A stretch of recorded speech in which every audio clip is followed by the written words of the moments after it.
Hey everybody, Grant here, and I just want to wish you guys a happy Monday. The question I wanted to ask you today is the question of what if.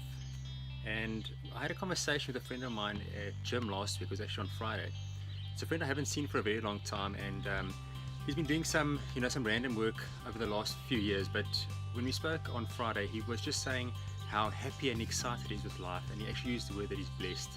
When people use the word blessed, it just means that things are just running so smoothly. They're extremely happy with their lives where they are at the moment.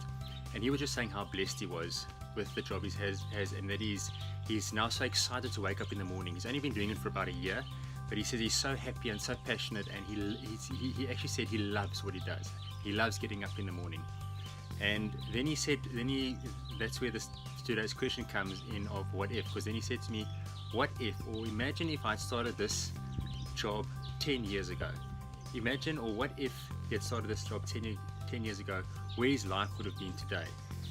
He's apparently made a lot of money this last year, and he was just saying, he could have had properties all over the country, he could have been maybe driving a different car, he could have maybe, he might have even been retired, he might have been spending more time with his kids, he might have moved to a different part of the country, who knows. But that question in his mind was, what if I started this 10 years ago?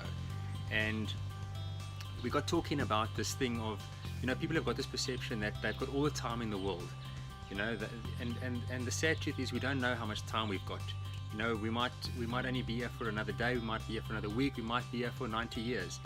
But to have that question in your mind, what if, and we all have it in our minds. I mean, what if I bought Bitcoin 5 years ago? I'd be a multi-millionaire. And people will say, what if I didn't stop gymming 5 years ago? So there's always these what ifs, or what if I started a business 5 years ago? What would my life look like now? And kind of the conclusion of that whole conversation was, why are people taking so long to make the decision to do what they want to do? We don't know how much time we've got. So make the decision today. I'm not saying you have to start today, but at least make the decision today, so that in 5 years time you don't look back on your life and you say, what if? Rather look back on your life in 5 or 10 years time, and instead of saying what if, say, imagine what my life would have been like if I didn't change and I didn't make the decision to change my life. Okay, so make the decision today. Don't do it for me, do it for you. Make the decision today, so in 10 years time you don't have to say to yourself, what if?